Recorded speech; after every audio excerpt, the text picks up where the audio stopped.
Hello students, good morning to all of you.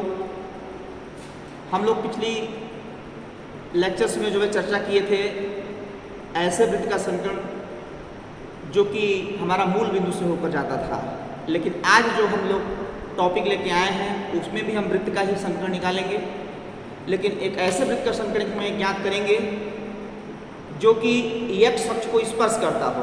आइए इसको हम बाय डायग्राम इसको समझते हैं, उसके बाद इसके डेरिवेशन को भी हम लोग देखेंगे।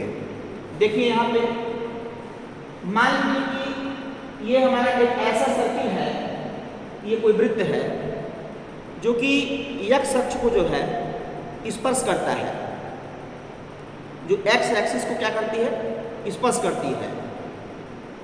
तो यहाँ पे हम x अक्ष को इस प्रकार ऐसा बनाएं कि ये जो है वृत्त को स्पर्श करती हुई दिखाई दे, और y अक्ष को जो है हम दूरी कर सकते हैं, इससे कोई मतलब नहीं, क्योंकि y अक्ष को नहीं टच करानी है, हमें केवल x एक्सिस को ही टच कराना है।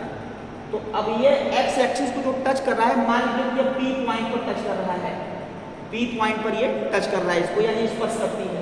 ये हमारा x एक्सिस हो गया और ये हमारा y एक्सिस हो गया, ये हमारा जो वृत्त का केंद्र हो गया, C सेंटर हो गया। तो सेंटर जो है आप h, k पर ले लीजिए, चाहे किसी अन्य बिंदु पर ले लीजिए, उससे हमें नहीं मतलब है। मतलब हमारा यह है कि जो हमारा सर्किल है वह x अक्ष को स्पर्श कर रही है कि नहीं कर रही है। हाँ, तो यहाँ पे ये स्पर्श कर रही है, P पॉइंट पर ये स्पर्श कर रही है, टेंजेंट, यानी कि ये x एक्सिस में टेंजेंट है, यानी कि the x axis is the tangent for the circle and P with the point of contact between circle and straight line, that is the x axis। तो अगर हम C को P से ऐसे मिला दें तो ये वृत्त की त्रिज्या है, CP हमारे वृत्त की त्रिज्या हो जाएगी। हमने इसके कोऑर्डिनेट को अगर x, k मान लिया तो ये स्वाभाविक है कि हम x कोऑर्डिनेट को और k कोऑर्डिनेट को हम किसी भी बिंदु को जो है हम सारी दुनिया जो है मूल बिंदु O से ही हम मेजरमेंट करते हैं, O से ही नापी जाती है सारी दूरियों को। तो अगर हम यहाँ पे हम O से हम P पॉइंट की अगर दूरी मेंशन करते हैं तो इसकी दूरी को जो है हम h मान लेंगे, और यहाँ से यहाँ तक यानी P से लेकर के C तक के निर्देशांक को हमने k मान लिया, तभी तो इसका कोऑर्डिनेट हमारा CH, k हुआ। h, k कहने का मतलब ये हुआ कि मूल बिंदु यानी 0, से हम स्टार्ट करेंगे चलना। हम पहले हम x अक्ष पर चलेंगे, कितनी दूरी चलेंगे, h दूरी चलेंगे। तो हमने यहाँ से यहाँ तक मान लीजिए h दूरी का डिस्टेंस ट्रेवल किया। उसके बाद हमने जाना है C पॉइंट पर, तो C पॉइंट पर जाने के लिए हमने O से P पर तो आ गए, अब हमें P से C पर जाना है। तो P से C पर जाने का मतलब ये होगा हम y अक्ष के पैरेलल गति कर रहे हैं, चल रहे हैं, इसलिए इसकी कोऑर्डिनेट को हमने k मेंशन किया। तो यहाँ से यहाँ तक की दूरी जो हो जाएगी k हो जाएगी। और हमने इसके पहले लेक्चर में चर्चा किया था कि वृत्त की त्रिज्या को हम लोग a माने थे, तो वही काम यहाँ ये है। अगर हम वृत्त की त्रिज्या a को ही लेते हैं, और चूंकि ये जो a है वृत्त की रेडियस होगी, लेकिन P से लेकर के C तक की जो दूरी हमारी है उसने स्मॉल k मान लिया है पूरी डिस्टेंस को। तो ये a जो होगी वो k के बराबर हो जाएगी, क्योंकि ये वृत्त की त्रिज्या होगी PC जो है, PC की the radius of the circle. अब ये रेडियस ऑफ द सर्किल जो होगी वो आपकी स्मॉल a, अब क्योंकि इसकी दूरी कितनी होगी, ये k के इक्वल होगी, इसलिए PC equal to a equal to k। k क्या है, k विद द कोऑर्डिनेट है, ये y एक्सिस पर कोऑर्डिनेट है, और h क्या है, ये x एक्सिस पर कोऑर्डिनेट है। इसीलिए C का जो क्या कहते हैं कि कोऑर्डिनेट बना है वो h, k बना है। अब हम बात करते हैं कि अब इसका समीकरण क्या होगा। तो हमने आपको ऑलरेडी पहले बता चुका था कि जो वृत्त का जो समीकरण होता है, जब h, k सेंटर पर होता है, तो उस समय जो वृत्त का समीकरण हमारा होता है वो x - h का होल स्क्वायर और y - k का होल स्क्वायर बराबर a स्क्वायर, यानी ये फार्मूला होता था। इसको हम लोग पिछले लेक्चर में देखे थे। तो उसी फार्मूले का प्रयोग करके हम क्या कहते हैं कि एक ऐसे वृत्त का समीकरण निकालेंगे कि जो x अक्ष को स्पर्श करता है। तो चलिए पहले इस फार्मूले को लिखेंगे हम लोग, जो उस दिन हम लोग पढ़े थे पहले लेक्चर में। x - h का whole square plus y - k का whole square is equal to a square. अब देखिए यच कामा k, तो चूंकि यच कामा k क्या है, सेंटर है। अब हम इसको रखिए x माइनस एच का होल स्क्वायर, फिर उसके बाद y माइनस के, तो k की जगह पर k नहीं लिखेंगे। अब k हमारा क्या है, वृत्त की त्रिज्या है, a के बराबर है, तो यहाँ पर हम इसको a लिखेंगे, यानी कि y माइनस a का whole square is equal to radius आपकी कितनी है, a स्क्वायर, इसको लिख दीजिए। अब इसके बाद हम इसको सिंप्लीफाई करेंगे। अब इसको हम लोग सिंप्लीफाई करेंगे, तो सिंप्लीफाई करेंगे तो ये हो जाएगा हमारा x square minus h square, x square plus y. एक मिनट फिर से देख लीजिए इसको, फिर से देख लीजिए इसको। ये एक्स माइनस एच का होल स्क्वायर बोलेंगे तो एक्स स्क्वायर प्लस यहाँ पे एच स्क्वायर माइनस 2 एच, उसके बाद इसको बोलिए वाई माइनस ए का होल स्क्वायर, तो वाई स्क्वायर, उसके बाद plus a square minus 2 times of y a is equal to a square. अब ए स्क्वायर से ए स्क्वायर ये कैंसिल हो जाएगा, ए स्क्वायर से ए स्क्वायर कैंसिल हो जाएगा, तो आपका क्या मिलेगा, एक्स स्क्वायर प्लस आपका यहाँ पे H square minus 2 H x, उसके बाद प्लस यहाँ पे वाई स्क्वायर, उसके बाद 2a y equal to 0, 2a y equal to 0, 2a y equal to 0। अब चूंकि a की इक्वल टू क्या है, k है, तो हम a की जगह पर k लिख दें। अगर हम a की जगह पर k लिख देंगे तो हो जाएगा आपका x स्क्वायर। अब इसके बाद इसको लिख देते हैं पहले y स्क्वायर, उसके बाद हो जाएगा 2 hx, उसके बाद हमारा हो जाएगा माइनस 2ak, उसके बाद ये हो जाएगा आपका plus h square equal to 0। तो ये हमारा बन गया एक ऐसे वृत्त का समीकरण जो x अक्ष को स्पर्श करती है। ये एक ऐसे वृत्त का समीकरण है जो x एक्सिस को स्पर्श करती है। And this is the equation of the circle which touches x axis. तो ये हमारा इस प्रकार ये टॉपिक हमारा ये कंप्लीट हो गया। एक ऐसे वृत्त का समीकरण जो x एक्सिस को स्पर्श करती है, तो उसके लिए हमारा जो फार्मूला बन गया, जो हमारा वृत्त का समीकरण बन गया, तो x square plus y square minus 2hx minus 2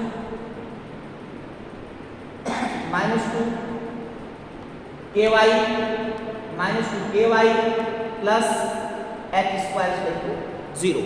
ये हमारा फार्मूला बन गया। अब हम एक ऐसे वृत्त का समीकरण पढ़ेंगे जो कि y अक्ष को स्पर्श करता है। एक इसमें भी कुछ कोई नई चीज नहीं है, बस वही चीज है इसमें भी। यहाँ पे हमने x अक्ष को स्पर्श कराया है, y अक्ष का समीकरण जब हम ऐसे वृत्त का समीकरण निकालेंगे कि जो y अक्ष को स्पर्श करता है, तो इस फिगर को हम y अक्ष पर जो है यहाँ यानी कि y एक्सिस को स्पर्श कराएंगे। आइए इसको फिर से हम ड्रा करके दिखाते हैं आपको। इसको भी ड्रा करके हम लोग देख लेते हैं। उसके बाद इस फार्मूले को भी हम लोग डिराइव कर लेंगे, एकदम सेम इसी तरीके से डिराइव करेंगे जैसे कि हमने किया है। तो अब जैसे मान लीजिए कि ये आपका कोई सर्किल है, ये आपका सर्किल है और यहाँ पे हम y अक्ष को देखिए, यहाँ पे हम इसको स्पर्श करा रहे हैं। x अक्ष को हम दूर ले सकते हैं, x अक्ष को हमें स्पर्श नहीं कराना है, इसको थोड़ी सी इसकी दूरी बना लिए और हमें y अक्ष को स्पर्श कराना है। तो ये आपका x एक्सिस हो गया और ये आपका y एक्सिस हो गया। ये आपका ओरिजिन ऑलरेडी है ही 0, 0 यानी कि O बिंदु है। सेंटर को हमने C यानी कि h, k ही लिया, इससे कोई प्रॉब्लम नहीं आएगी। अब इसका मतलब ये होगा कि O से जब हम C की मतलब C का कोऑर्डिनेट आया कहाँ से, जब हम O से लेकर के यहाँ तक जाएंगे और C से इस पर एक लंब डाल दिए हैं x अक्ष पर, तो मान लीजिए m हो गया और C से अगर हम y अक्ष पर परपेंडिकुलर ड्रॉ करेंगे तो मान लीजिए आपका n हो गया। C से जब करेंगे तो ये आपका n हो जाएगा।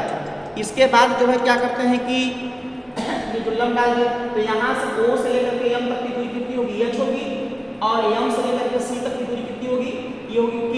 तो इसलिए इसका कोऑर्डिनेट h, k हो गया। जब ये दूरी OM h है तो क्या CM भी तो हमारा h ही होगा। क्यों होगा, क्योंकि ये पूरी OM जो है CM की क्या है, CM की क्या है, पैरेलल भी है और इक्वल भी है, क्योंकि ये रेडियस है CM रेडियस है, यानी कि CM is equal to OM is equal to हो जाएगा स्मॉल h। और ये CM क्या है, रेडियस है, CM क्या है, रेडियस, ये रेडियस है सर्किल का, और सर्किल के रेडियस को हमने पहले ही बताया कि ये स्मॉल a से इसको हम लिखते हैं, तो कुल मिला करके आपका h इक्वल टू क्या हो जाएगा a, और चाहे h बराबर a लिखिए, चाहे a बराबर h कर लीजिए, इससे कोई दिक्कत नहीं आएगी। ये हमारा मेन कॉन्सेप्ट है इसके लिए। अब इसमें हम फार्मूला क्या होता है हमारा, x माइनस h का whole square plus y minus a का whole square is equal to a square. ये फार्मूला देखिए हर जगह प्रयोग हो रहा है। अब क्या करेंगे, x के जगह पर जो है आप x लिख दीजिए, x की जगह पर क्या लिखेंगे, x जो आपका है ये अभी आप लिखिए, बाद में इसको वो रखेंगे, x माइनस h या लिख दीजिए, x की जगह पर आप लिखिए क्या लिखेंगे, h लिखिए, अभी h लिखिए, फिर बाद में जरूरत पड़ेगी तो हम इसको a में चाहे h में कन्वर्ट कर देंगे या बदल देंगे आवश्यकता पड़ेगी, तो भी आप h लिखिए, h स्क्वायर, उसके बाद यहाँ पे y माइनस a का whole square is equal to a square. तो a स्क्वायर क्या है, यहाँ पे a स्क्वायर त्रिज्या है, तो a की जगह पर हम यहाँ पे h लिखेंगे, तो यहाँ पे लिख देंगे ये हो जाएगा h स्क्वायर। अब इसको आप एक्सपेंड करिए, खोलिए इसको, कितना हो जाएगा x स्क्वायर प्लस यहाँ पे h स्क्वायर माइनस 2hx, फिर उसके बाद इसको खोलिए y माइनस k का होल स्क्वायर यानी कि y स्क्वायर प्लस यहाँ पे k स्क्वायर फिर minus 2ky is equal to h square. ये h स्क्वायर से ये h स्क्वायर कैंसिल हो जाएगा, ये बोथ साइड कैंसिल हो जाएगा। तो आपका रेस्ट क्या बचेगा, x स्क्वायर बचा, थोड़ा सा इसको पहले लिख देते हैं y स्क्वायर को, प्लस y स्क्वायर बचा, उसके बाद माइनस 2hx मिला, उसके बाद फिर यहाँ पे माइनस 2ky भी आ गया, अब उसके बाद फिर ये बचा ये k square is equal to 0। तो ये भी देखिए वृत्त का समीकरण हमें मिल गया, ये वृत्त का समीकरण हमें मिल गया। ये एक ऐसे वृत्त का समीकरण है जो कि y अक्ष को स्पर्श करता है। तो अभी हमने दो टॉपिक पढ़ा, एक टॉपिक तो हमने ये जान लिया कि एक ऐसे वृत्त का समीकरण क्या होगा जो x अक्ष को स्पर्श करता है, फिर एक ऐसे वृत्त का समीकरण बताइए कि जो y अक्ष को स्पर्श करता है। तो y अक्ष को स्पर्श करने वाला वृत्त का समीकरण तो हमारे सामने ये लिखा हुआ है, x square plus y square minus 2hx minus 2ky और plus k square is equal to 0। तो ये हमारा y एक्सिस को स्पर्श करने वाला समीकरण ये मिल गया। अब एक बात और जो है हम आपको नई चीज बताने जा रहे हैं, एक ऐसे वृत्त का समीकरण जो x अक्ष को स्पर्श करता है, ये तो हमने पढ़ लिया। अब जो y अक्ष को स्पर्श करता है ये भी हमने जान लिया। अब एक ऐसे वृत्त का समीकरण आपको बताने जा रहे हैं जो दोनों अक्षों को स्पर्श करता हो, यानी x एक्सिस को भी स्पर्श करेगा और y एक्सिस को भी स्पर्श करेगा, यानी कि equation of that circle which touches all coordinate axis. All coordinate axis कहने का मतलब ये होगा कि x axis and y axis ही लेंगे, z एक्सिस नहीं लेंगे। इसलिए नहीं लेंगे क्योंकि हम 3D तो पढ़ रहे हैं, हम तो 2D पढ़ रहे हैं, यानी कि 2 डायमेंशनल स्पेस की बात कर रहे हैं। ऑल कोऑर्डिनेट एक्सिस का मतलब यहाँ पे x axis and y axis से ही लेंगे। जब 3D पढ़ेंगे, जब ऑल बोलेंगे तो उसमें हमारा x y z तीनों आ जाएगा। फिलहाल खैर वो तो दूर की बात है, अभी हम जो है x कोऑर्डिनेट और y कोऑर्डिनेट की बात करेंगे कि हम चलिए इसको पहले फिगर ड्रा करते हैं। एक ऐसे वृत्त का समीकरण निकालना है जो कि दोनों अक्षों को स्पर्श करता है। चलिए इसको बाई फिगर हम यहाँ पर समझेंगे तो और अच्छे से क्लियर हो जाएगा, यानी कि equation of that circle which touches both axis. तो इसके लिए क्या होगा, चलिए यहाँ फिगर बनाते हैं। मान लीजिए कि ये हमारा वृत्त है जो दोनों अक्षों को स्पर्श करता है।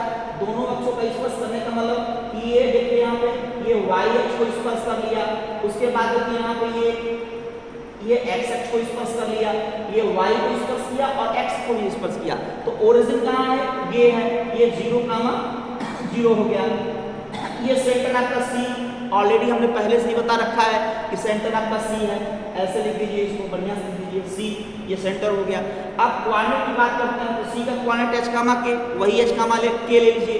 तो यहाँ पे हम h कामा k ही लिए हैं, लेकिन इसका मतलब ये हुआ अब ये कोऑर्डिनेट यहाँ पे h कामा k होने का मतलब क्या हुआ कि मूल बिंदु से C से अगर पर आप परपेंडिकुलर ड्रॉ करिए, मान लीजिए कि आपका यहाँ हो गया, तो मूल बिंदु से जो है मूल बिंदु O से M तक की दूरी को हमने h मान लिया और M से लेकर के C तक की दूरी को हमने k मान लिया। इस प्रकार की इसका जो सेंटर का जो निर्देशांक बना हमारा OH कामा k बन गया। सेंटर का जो निर्देशांक बन गया, कोऑर्डिनेट बन गया OH कामा k हो गया। तो आपका बन गया। अब ये एक्स एक्सिस को टच करती है और ये वाई एक्सिस को भी टच करती है, तो सी से अगर हम वाई एक्सिस पर परपेंडिकुलर ड्रॉप करेंगे तो इसको हम मानते हैं मान लेते हैं सी एन, ये हमारा सी एन हो गया, ये हमारा सी एन ये सी एम हो गया। तो सी एम क्या है?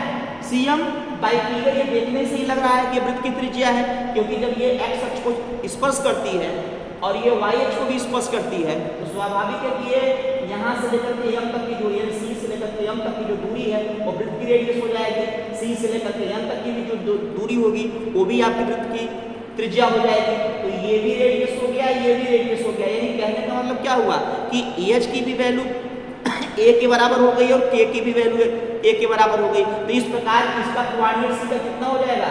ए गामा ए, इसका मतलब कि एच बराबर भी ए हो गया और के बराबर भी ए हो गया। अब हम जो है वृत्त का समीकरण बड़े आराम से निकाल सकते हैं, सरलता से निकाल लेंगे। तो चलिए वही जो फार्मूला आपका हम लोग याद किए हैं कि x माइनस एच का होल स्क्वायर और उसके बाद प्लस वाई माइनस के का whole square is equal to a square.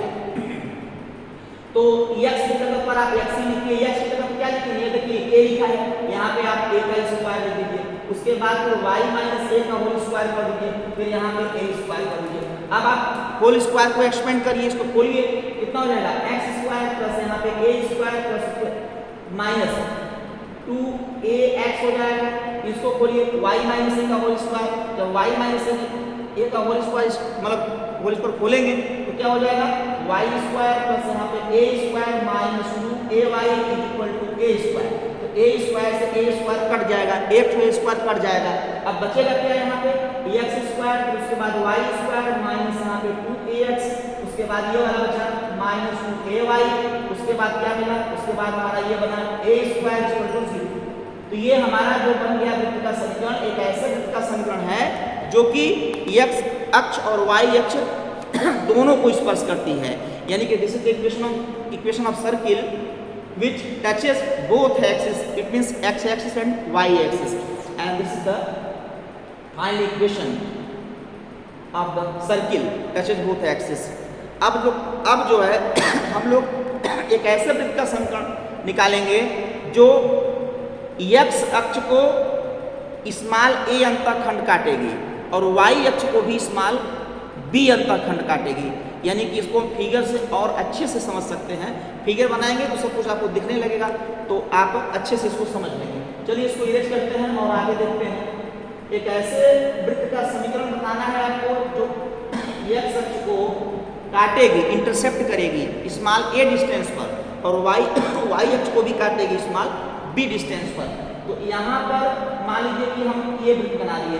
अब इसको देखिए, ये y अक्ष है और ये आपका x एक्सिस है, तो ये x एक्सिस हो गया, ये y एक्सिस हो गया। अब देखिए ये O, इसका मतलब ओरिजिन है ये 0, 0। अब O से लेकर के यहाँ तक की दूरी स्मॉल कैपिटल A हमने इसको मान लिया x अक्ष पे जहाँ काटती है, और y अक्ष पे जहाँ काटती है वहाँ पर हमने मान लिया है कि ये B पॉइंट है। तो y अक्ष को कितना काटा? B पॉइंट पर, और x अक्ष पर कहाँ काटा? A पॉइंट पर। तो O से लेकर के O से लेकर के A तक की जो दूरी है मतलब बन रही है, जो सर्किल काट रही है x एक्सिस को, इसी को कहा जाता है अंतःखंड, यानी इंटरसेप्ट बोलते हैं। यानी कि सर्किल x एक्सिस को कहाँ इंटरसेप्ट कर रही है? A पॉइंट पर इंटरसेप्ट कर रही है। y एक्सिस को कहाँ इंटरसेप्ट कर रही है? B पॉइंट पर इंटरसेप्ट कर रही है। तो ये स्मॉल a का डिस्टेंस हो गया, हम इसको मान लेते हैं, और इसको स्मॉल b का डिस्टेंस मान लेते हैं, और ये आपका सेंटर C है, ये आपका सेंटर C है। तो अब हम कक्षा 9th में एक थ्योरम पढ़े थे कि किसी भी वृत्त के केंद्र से जीवा पर डाला गया लंब जीवा को 2 बराबर भागों में बांटती है। ये क्लास 9th में एक प्रमेय के रूप में हम लोग इसको सिद्ध कर चुके हैं। तो अब ये यहाँ 2 बात आएगी। हम कहें, हम तो जीवा भी बोल रहे हैं, आप सोचेंगे कि यहाँ जीवा कहाँ से आ गया? सर ने तो ये बताया कि ये इंटरसेप्ट है, अंतःखंड है। हाँ, ये अंतःखंड है, ये तो हम कह रहे हैं कि अंतःखंड है, लेकिन अगर एक दृष्टिकोण से देखा जाए तो ये पूरा वृत्त है। अब वृत्त के बाद अगर ये लाइन हम इसको मानते हैं तो ये जो क्या होगा, ये जीवा ही तो कही जाएगी, ये एक कार्ड है, एक जीवा है।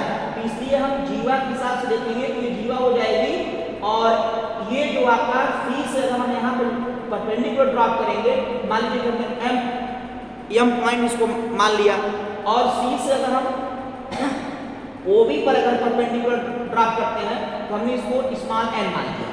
अब हमने ये बताया कि किसी भी वृत्त के केंद्र से जीवा पर अगर आप लंब डालते हैं तो जीवा को दो बराबर भागों में बांटती है, यानी कि we draw a perpendicular from point C on any chord, तो then that chord will be distributed in two equal parts, यानी कि इसकी भी लंबाई यहाँ से यहाँ तक ए है, ये हो जाएगा a/2, ये भी हो जाएगा आपका a/2। इसी प्रकार हम इस पर लेंगे तो ये b/2, ये भी हो जाएगा b/2।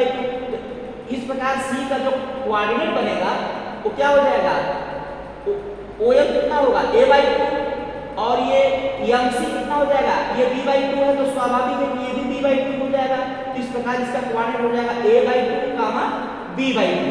ये सेंटर का कोऑर्डिनेट हो गया। इसी को जो है हम लोग क्या करते थे, h, k लिया करते हैं। तो अब ये हो गया। अब रही बात रेडियस की बात, तो C से अगर हम O पॉइंट को मिला देंगे तो CO क्या हो जाएगा, ये सेंटर ऑफ द C क्या है, C सेंटर हो गया। O क्या है, ओरिजिन है। जब हम ओरिजिन को सेंटर से मिलाएंगे तो CO जो बना हमारा, चाहे OC कहिए चाहे CO कहिए, ये वृत्त की त्रिज्या हो जाएगी। तो इसको निकालने के लिए हम लोग पाइथागोरस का थ्योरम अप्लाई कर देंगे। तो पाइथागोरस का थ्योरम ये कहता है कि ये हाइपोटेन्यूस हो गया, यानी कि OC का स्क्वायर इज इक्वल, ये हो जाएगा OM का स्क्वायर, यानी कि OM का स्क्वायर उसके बाद प्लस CM का स्क्वायर, ये CM का स्क्वायर हो गया। तो CM का स्क्वायर, अब OC स्क्वायर हमको कैलकुलेट करनी है, निकालनी है, तो OC को आप ज्यों का त्यों लिख दीजिए। उसके बाद OM कितना निकालना है, अभी आप निकाला है कि a/2 है, बिल्कुल यहाँ पे आप a/2 का होल स्क्वायर कर दीजिए। CM कितना है, CM आपने b/2 निकाला है, यहाँ पे आप b/2 का होल स्क्वायर कर दीजिए। तो कुल मिलाकर के OC square is equal to हो जाएगा a²/4, उसके बाद हो जाएगा यहाँ पे b²/4। देखिए हमारी रेडियस मिल गई, ये सर्किल की रेडियस मिल गई। अब हम अपने फार्मूला पर आते हैं।